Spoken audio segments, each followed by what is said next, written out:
Ele entra no supermercado disfarçado de cliente comum. Está usando a camiseta simples e o boné.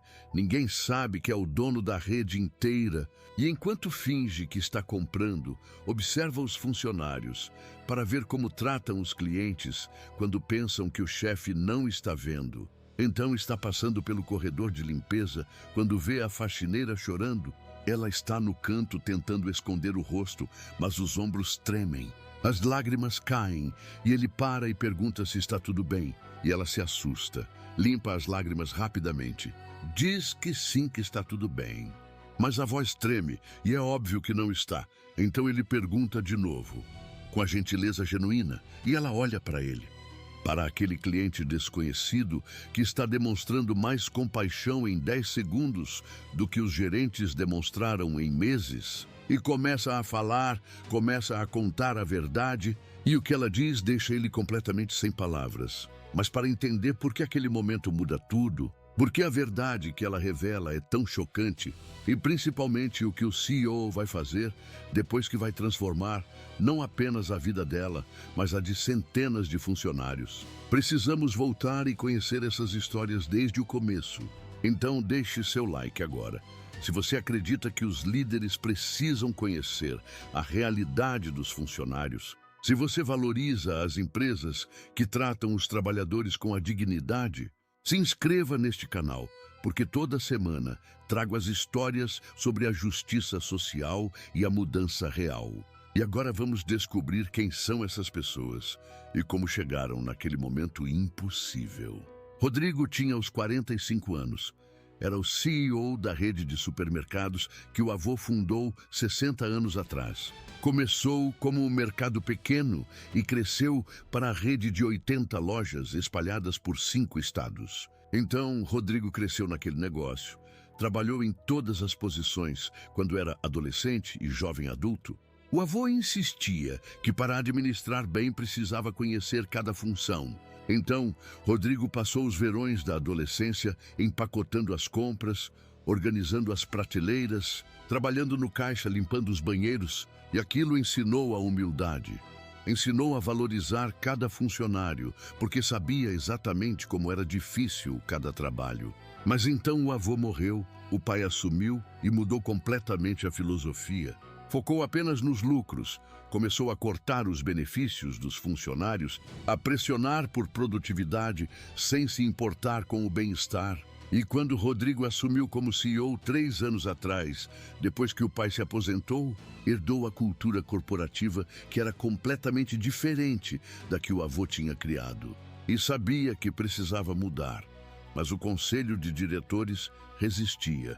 Diziam que os lucros estavam bons, que mexer em algo que funcionava financeiramente era arriscado.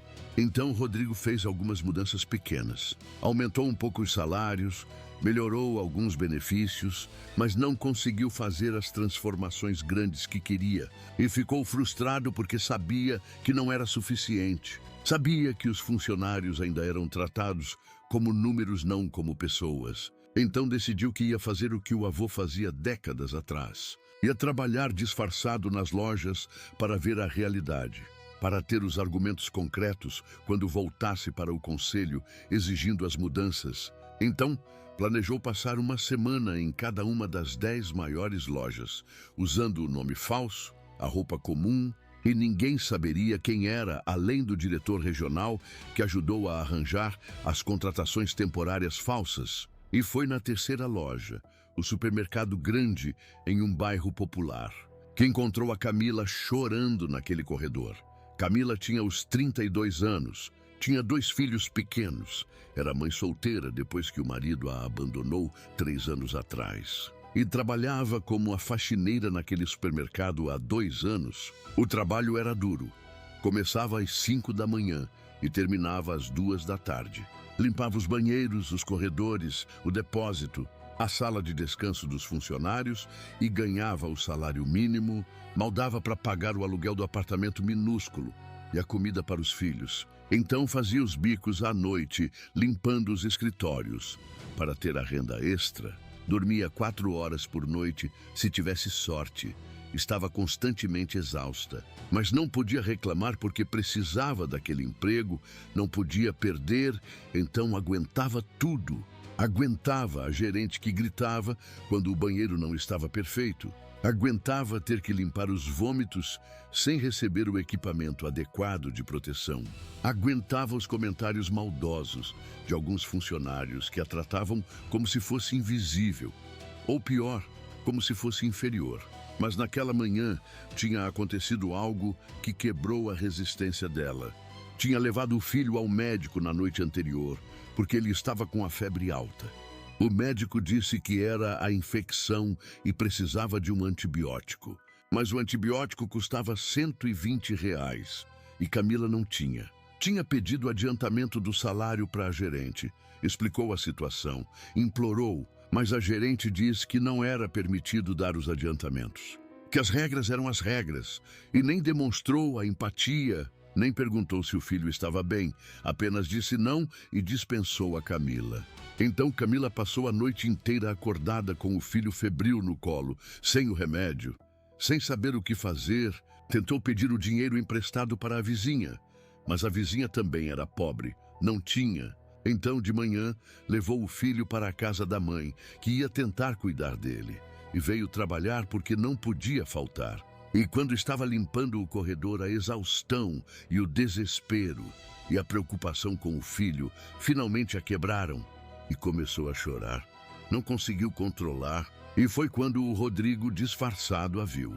Então, quando ele perguntou com a gentileza genuína se ela estava bem, e perguntou de novo quando ela tentou esconder, algo nela quebrou, porque fazia tanto tempo que alguém demonstrava a compaixão real.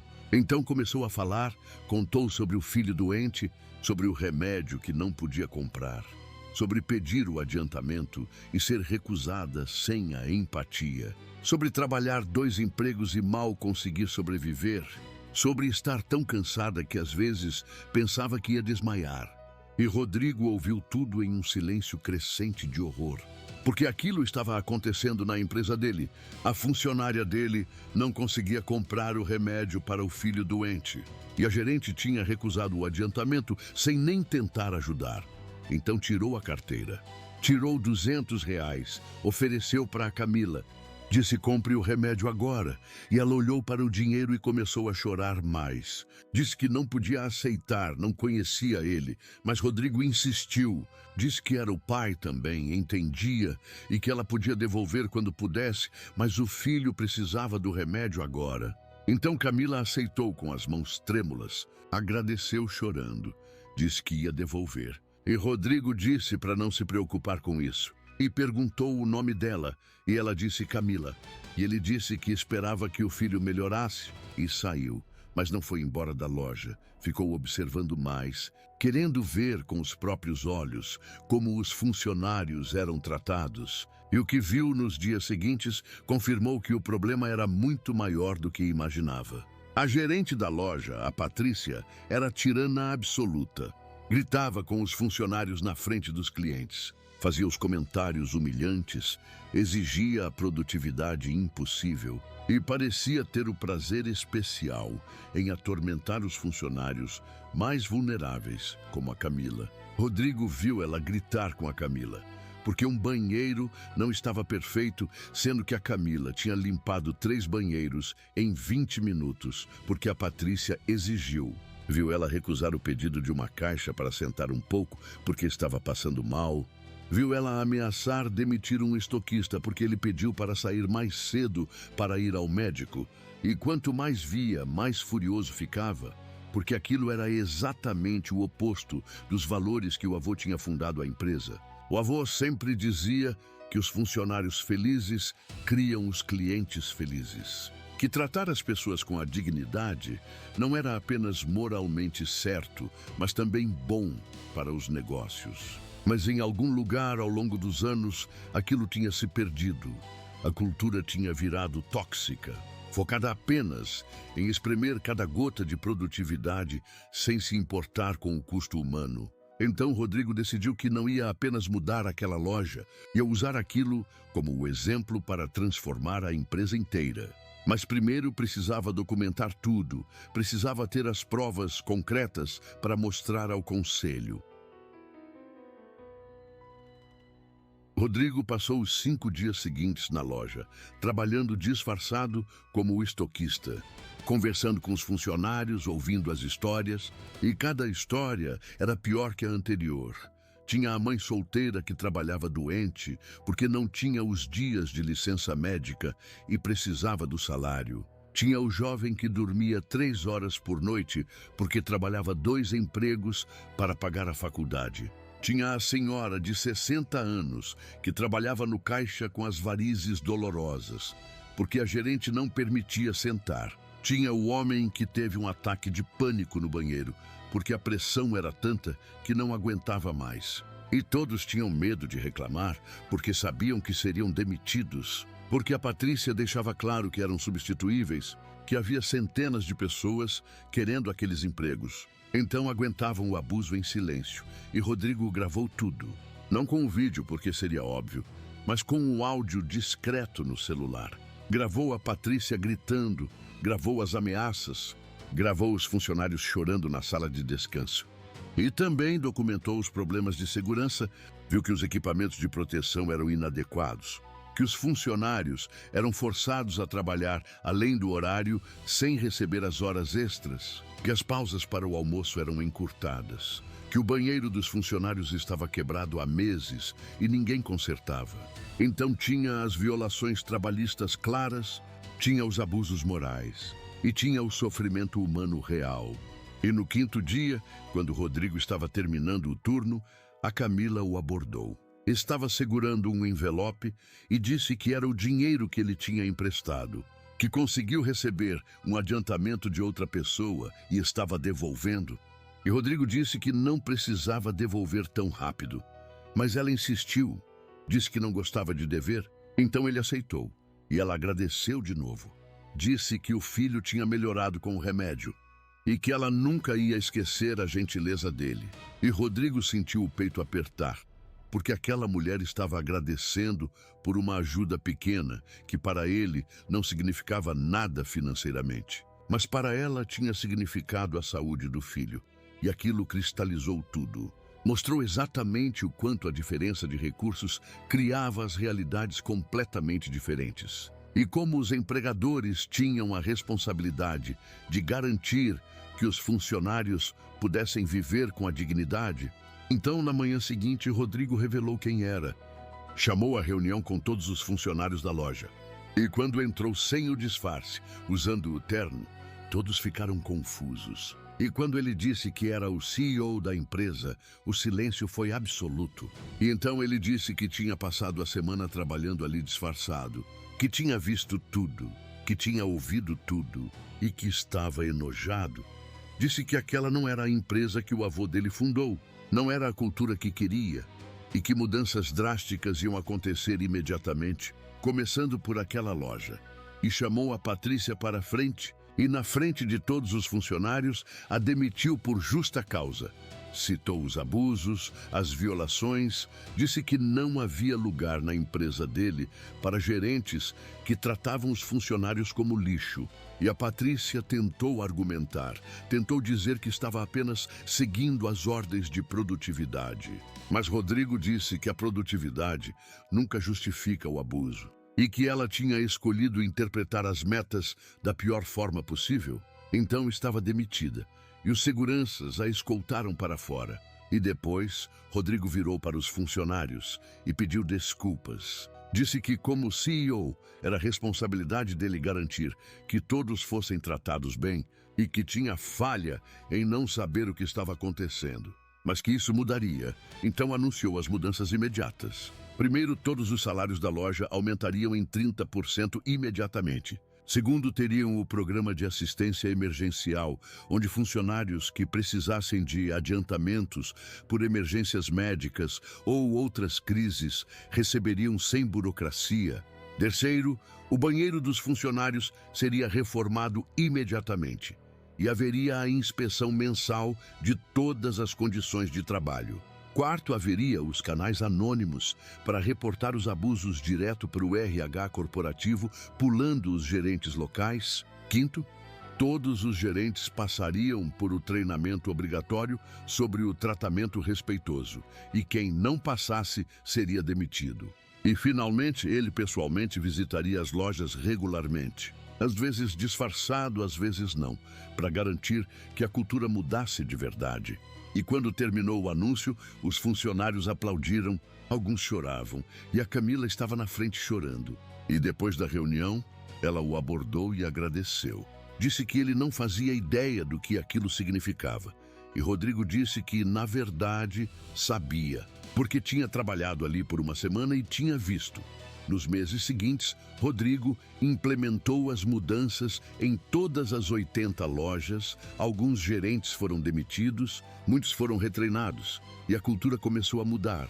Não foi instantâneo, foi o processo, porque mudar a cultura corporativa leva o tempo, mas ele estava comprometido e usou a história da Camila e daquela loja como o exemplo em todas as reuniões. Contou para o conselho, para os gerentes, para todos os funcionários, sobre encontrar a faxineira chorando porque não podia comprar o remédio para o filho, sobre descobrir os abusos e sobre por que aquilo nunca mais podia acontecer. E a história ressoou, tocou as pessoas. Alguns diretores do conselho que tinham resistido às mudanças começaram a apoiar. Porque quando você coloca a cara humana no problema, fica difícil ignorar. Então aprovaram o orçamento para os aumentos salariais, para a reforma das condições de trabalho, para os programas de assistência, e Rodrigo começou a aparecer regularmente nas lojas. Conversava com os funcionários, perguntava como estavam, ouvia as reclamações e as resolvia, e aos poucos a confiança foi sendo reconstruída. Os funcionários começaram a acreditar que a empresa realmente se importava, e aquilo se refletiu no atendimento ao cliente. Os clientes notaram que os funcionários estavam mais felizes, mais prestativos, e as vendas, na verdade, aumentaram, provando que tratar os funcionários bem não era apenas moralmente certo, mas também financeiramente inteligente. Então, mesmo os diretores mais céticos tiveram que admitir que as mudanças funcionaram. E quanto a Camila, Rodrigo ofereceu a ela uma posição diferente. Disse que não precisava continuar na limpeza se não quisesse. Ofereceu o treinamento para trabalhar no administrativo, mas Camila disse que gostava da limpeza, só não gostava de como era tratada. Então permaneceu na função, mas agora com o salário melhor, as condições melhores e a gerente nova que a tratava com o respeito. E alguns meses depois, Rodrigo a visitou de novo, perguntou como estava, e ela disse que estava feliz pela primeira vez em anos, que conseguia pagar as contas sem desespero, que conseguia dormir as noites inteiras, que os filhos estavam bem e que estava grata todos os dias. E Rodrigo disse que não precisava ser grata, que aquilo era o mínimo que ela merecia, era a dignidade básica de trabalhar sem abuso e ganhar o suficiente para viver.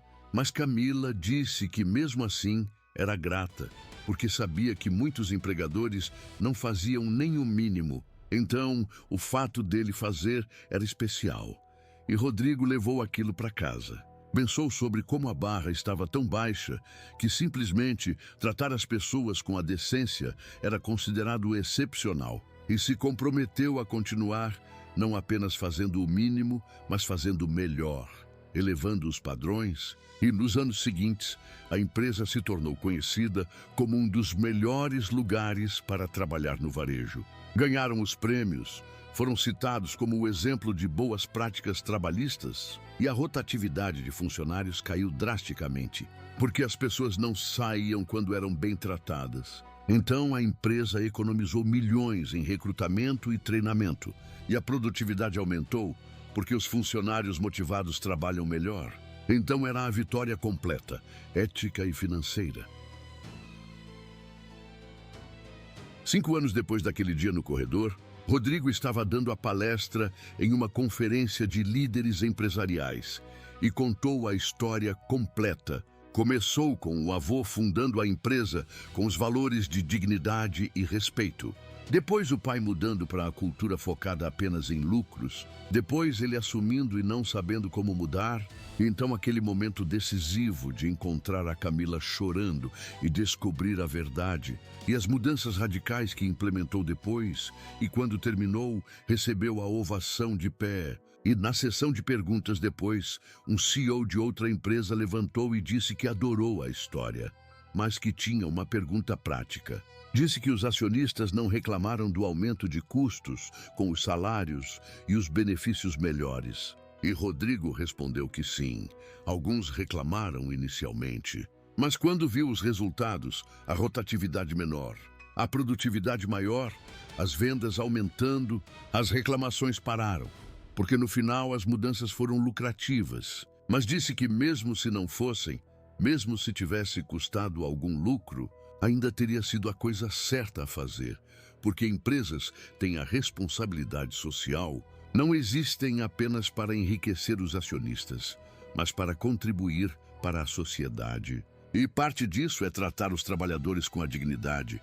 E se você não consegue ter um modelo de negócio que seja lucrativo enquanto trata as pessoas bem, então o problema não são os salários. É o modelo, então repense o modelo. E aquilo gerou os aplausos. E depois da palestra, dezenas de pessoas o abordaram querendo saber mais, querendo implementar as mudanças similares nas empresas delas. E Rodrigo sempre compartilhava tudo abertamente. Não guardava como o segredo proprietário. Porque quanto mais empresas tratassem os funcionários bem, melhor seria para todos, elevaria os padrões da indústria e nos anos seguintes, várias empresas seguiram o exemplo.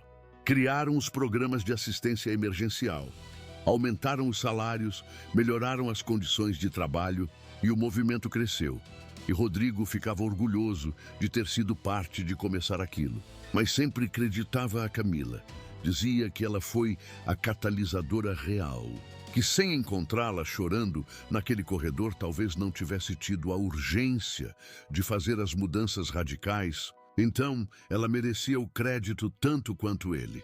E a Camila foi promovida eventualmente, não porque Rodrigo deu o favor, mas porque demonstrou a competência e a liderança. Começou a treinar os funcionários novos na limpeza, depois se tornou a supervisora e depois a gerente assistente. E em cada posição manteve os valores de tratar todos com respeito, porque lembrava como era ser tratada mal. Então criava o ambiente onde todos se sentiam valorizados. E a loja dela tinha os melhores números de satisfação dos funcionários e dos clientes, provando que a liderança compassiva funciona. E Rodrigo a usava como o exemplo em treinamentos. Levava os gerentes novos para observar como ela liderava. E dizia que aquilo era o padrão, aquilo era o que esperava de todos os gerentes. E aos poucos a cultura da empresa foi se transformando completamente. Os gerentes antigos que não conseguiam se adaptar saíam. Eram substituídos por líderes como a Camila, que entendiam que o sucesso vem de cuidar das pessoas. E a transformação foi profunda e duradoura. 10 anos depois daquele momento no corredor, a empresa tinha dobrado de tamanho, de 80 lojas para 160, mas manteve os valores. Toda loja nova abria com o treinamento intensivo sobre a cultura, sobre como tratar os funcionários, e Rodrigo pessoalmente visitava cada loja nova, conversava com os funcionários, garantia que entendiam que a voz deles importava, que podiam reportar os problemas sem medo. E a reputação da empresa cresceu tanto que tinha as listas de espera de pessoas querendo trabalhar lá, não porque pagava mais que todos os concorrentes. Pagava bem, mas não era o topo absoluto, mas porque tratava as pessoas bem. E para muitos trabalhadores, a dignidade e o respeito valiam tanto quanto o salário. Então atraiam os melhores talentos. E aquilo criava vantagem competitiva. E Rodrigo frequentemente pensava em como aquele dia no corredor tinha mudado não apenas a vida da Camila, mas a trajetória inteira da empresa, e como facilmente poderia ter ignorado, poderia ter visto ela chorando e continuado andando, ou poderia ter oferecido o dinheiro e não investigado mais. mas escolheu se envolver completamente, escolheu entender a causa. E aquela escolha criou as ondas que ainda estavam se expandindo uma década depois, afetando milhares de funcionários e as famílias deles. Então era o legado que se sentia orgulhoso, mais que os prédios, ou as vendas, ou os lucros. Era o impacto humano. E quando eventualmente se aposentaria, queria ser lembrado não como o CEO que expandiu a empresa, mas como o CEO que tratou as pessoas bem. E estava no caminho para aquilo. E a Camila tinha sido promovida para a gerente regional, supervisionando 10 lojas, e em cada loja implementava os mesmos valores. Visitava regularmente, conversava com os funcionários, conhecia os nomes, as histórias e sempre contava a própria história. Sobre trabalhar na limpeza desesperada, sobre o dia que o filho estava doente e não podia comprar o remédio, sobre o CEO disfarçado que ofereceu a ajuda e depois transformou a empresa inteira, e dizia que se ela tinha conseguido subir de a faxineira desesperada para a gerente regional, qualquer um podia. A empresa oferecia as oportunidades reais, mas você tinha que trabalhar, tinha que demonstrar o comprometimento, e ela ajudava os funcionários que mostravam o potencial, oferecia o mentoring, o treinamento. E vários dos gerentes atuais tinham começado em posições baixas e subido com a ajuda dela. Então estava criando a própria rede de líderes compassivos e o impacto se multiplicava. Uma pessoa ajudando outras, que ajudavam outras. E aquilo era o legado também. Não apenas a própria história, mas as histórias que ajudou a criar. E assim chegamos ao final dessa história sobre a compaixão, a dignidade no trabalho e o poder de realmente ver as pessoas. Uma história que começou com as lágrimas no corredor de supermercado e terminou com a transformação cultural completa. Mas agora precisamos refletir sobre as lições profundas que essa história ensina. As lições sobre a liderança, sobre a responsabilidade corporativa, sobre tratar as pessoas bem e sobre como as pequenas ações podem criar as mudanças enormes. A primeira lição crucial é que os líderes precisam conhecer a realidade dos funcionários, não apenas os números em uma planilha, mas as vidas reais das pessoas reais. Rodrigo não teria descoberto os problemas se tivesse ficado no escritório olhando os relatórios. Teve que ir lá, trabalhar disfarçado, ver com os próprios olhos. Então a lição é, se você lidera uma organização, saia do escritório, vá para a linha de frente. Converse com os funcionários, ouça as histórias, porque a verdade está lá, não nos relatórios corporativos. E você não pode consertar os problemas que não conhece, então faça o esforço de conhecer. A segunda lição é que os funcionários felizes criam os clientes felizes e os negócios prósperos. Quando Rodrigo melhorou as condições de trabalho e os salários, a produtividade aumentou e as vendas cresceram. Então a lição é tratar as pessoas bem, não é apenas moralmente correto, é também estrategicamente inteligente. As empresas que veem os funcionários como recurso valioso, em vez de o custo a ser minimizado, prosperam mais no longo prazo. Então invista nas pessoas, pague bem, trate com respeito e verá os resultados, não apenas na satisfação dos funcionários, mas nos resultados financeiros também. A terceira lição é sobre a compaixão individual, poder desencadear a mudança sistêmica. Rodrigo viu a Camila chorando e, em vez de ignorar, ofereceu a ajuda. E aquilo o levou a descobrir os problemas sistêmicos e fazer as mudanças radicais. Então a lição é: não ignore o sofrimento que vê. Não passe direto, pare, pergunte, ouça e ajude se puder. Porque você nunca sabe aonde aquele ato de compaixão pode levar. Pode ser a primeira peça de uma mudança muito maior.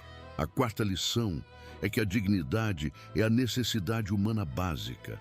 A Camila não estava pedindo o luxo, estava pedindo o suficiente para comprar o remédio para o filho doente. Os funcionários não estavam pedindo os mimos, estavam pedindo para não serem gritados e humilhados. Então, a lição é: todos merecem a dignidade básica no trabalho, não importa qual é o trabalho, do CEO à faxineira. Todos são seres humanos que merecem o respeito, então trate todos com a dignidade sempre. E se você vê alguém sendo tratado sem a dignidade, intervenha. A quinta lição é sobre o poder de conhecer as histórias das pessoas. Quando você conhece que a faxineira é a mãe solteira, trabalhando 2 empregos para alimentar os filhos, fica difícil tratá-la mal. Quando você conhece que o estoquista está estudando à noite para ter o futuro melhor, você respeita o esforço. Então a lição é: não assuma que conhece alguém pela posição deles. Pergunte, converse e aprenda as histórias, porque atrás de cada crachá há a vida completa, os sonhos, as lutas. E quando você conhece aquilo, trata diferente, então faça o esforço de conhecer. A sexta lição é que a mudança cultural requer o comprometimento sustentado. Rodrigo não fez um discurso bonito e esqueceu. Implementou as mudanças concretas, visitou regularmente e manteve a pressão. Então a lição é: se você quer mudar a cultura de uma organização, não basta falar, tem que agir, tem que ser consistente. E tem que responsabilizar as pessoas que não seguem os valores e tem que continuar por anos, não por semanas, porque a cultura não muda rápido, mas muda se você persistir. A última lição é que você define o próprio legado pelas escolhas que faz. Rodrigo escolheu parar e ajudar quando viu a Camila, escolheu investigar mais, escolheu fazer as mudanças radicais, mesmo contra a resistência, e aquelas escolhas definiram o legado dele. Então a lição é: seu legado não é o que você herda ou o título que tem, é o que você faz com o poder e os recursos que tem. É como trata as pessoas, é as mudanças que cria. Então escolha bem, escolha criar o impacto positivo. Escolha usar o que tem para ajudar os outros. Agora eu pergunto: você conhece a realidade das pessoas que trabalham para você ou com você? Você trata todos com a dignidade independente da posição. Você para ajudar quando vê alguém sofrendo. Você conhece as histórias das pessoas ao redor. Você trabalha para mudar os sistemas injustos. Você usa o poder que tem para fazer o bem. Porque essas escolhas definem não apenas que tipo de líder ou colega você é, mas que tipo de pessoa você é. Se esta história te impactou, se você entendeu a importância de tratar todos com a dignidade, deixe seu like agora. Compartilhe especialmente com líderes e empresários que precisam ver isso. Se inscreva neste canal para mais histórias sobre a justiça social e a mudança real. Comente aqui embaixo, me conta. Você já foi tratado mal no trabalho, você já testemunhou o abuso, você já fez a diferença para alguém. Porque quando compartilhamos isso, criamos a consciência sobre os problemas e inspiramos as soluções. E lembre-se sempre, conheça a realidade das pessoas. Trate todos com a dignidade. Não ignore o sofrimento, aprenda as histórias, trabalhe para mudar os sistemas e use o poder para o bem, porque essas são as escolhas que criam não apenas os negócios melhores, mas o mundo melhor. Até a próxima história.